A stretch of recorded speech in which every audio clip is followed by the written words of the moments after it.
The High Court of Justice finished a busy week today as it just heard multiple petitions against allowing both the right-wing Otzma Yehudit party as well as the Arab-Israeli Unity parties from running.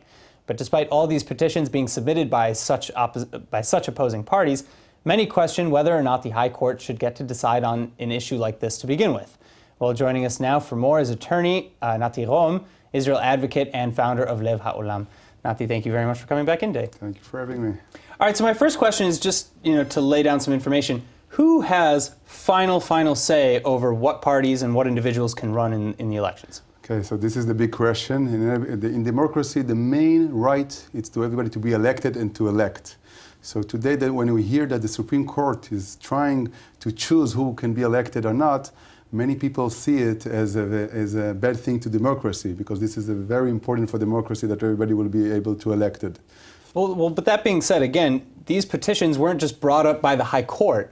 These petitions were brought to the High Court and to the Elections Committee. Of course, we have a lot of people who want to bring issues to the Supreme Court. We have a lot of foreign government who give a lot of money to lawyers from left organizations to apply and to go to the Supreme Court and to try to influence the democracy in Israel. But yet, the Supreme Court... Like whom? What do you mean? הקרן החדשה לישראל, the new fund of Israel, give millions. There are governments like Norwegian and Germany who are giving millions to lawyers in Israel to apply in the Supreme Court against everything Jewish in the Jewish state. So in a democracy, we need to understand that democracy, it's very important that the three branches will not touch each other. This Supreme Court is very active.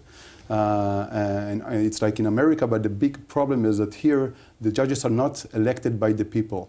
They choose themselves. There is a community of 7 people. Inside there are 3 judges, including the Nesiah Chayut, the president of the Supreme Court, and they are choosing other judges as themselves, and they have a very left agenda. Well, I think that we can argue whether or not it's right for the court to be electing itself, and that's a wholly different but valid argument to have. But at the same time, let's set that aside right now and just say, okay, here we have a High Court of Justice, and we have an Elections Committee, and you have multiple parties like Otzma Yehudit and Meretz and many other parties who are sending in these petitions practically every day over the last few weeks. Right. So, who's supposed to rule on that? And if the answer is nobody, then why should these petitions be allowed in the first place? So the simple answer in a democracy, if we are speaking about a democracy, the simple answer is that the people need to choose about that. People need to choose who will be their leaders in the parliament.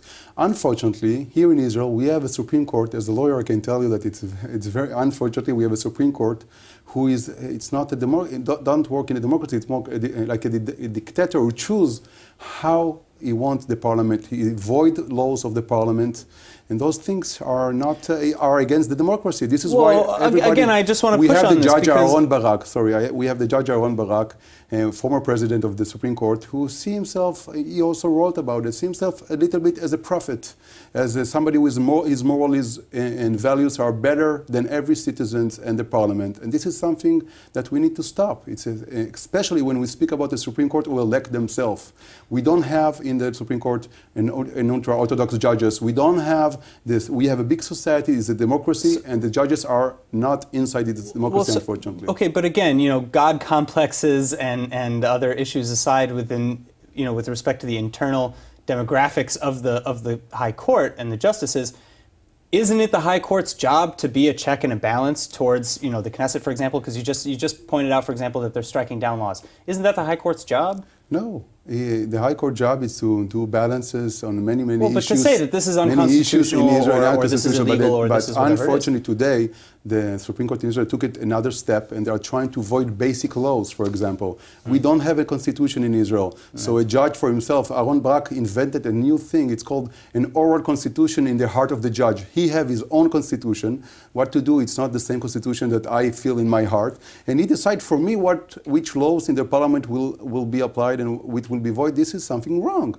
And we see also today that Arabs, Balad, for example, terrorists who went to the Marmara, who are pro-terror against the Jewish state, they are inside the Knesset. And here now we are speaking about the Jewish parties to start to, to allow them to vote. We need a clean Supreme Court We have the last minister of... Well, I think unfortunately I have to end it here, but I think that we kind of have to agree on whether or not the court has any right or no right. So if you're saying it's okay for them to target, say the left-wing or Arab parties, right. then it's just as equally okay for them to target the right-wing parties. No, we agree with that. As MK Smotrich said today to the president of the Supreme Court, you need to respect also the parliament and the people of Israel. Well, but as Esther Chayut also responded to him, he has to respect the court's authority in certain respects as well. It's very mutual. At any rate, Nati Rom, thank you very much for coming. Thank you for coming.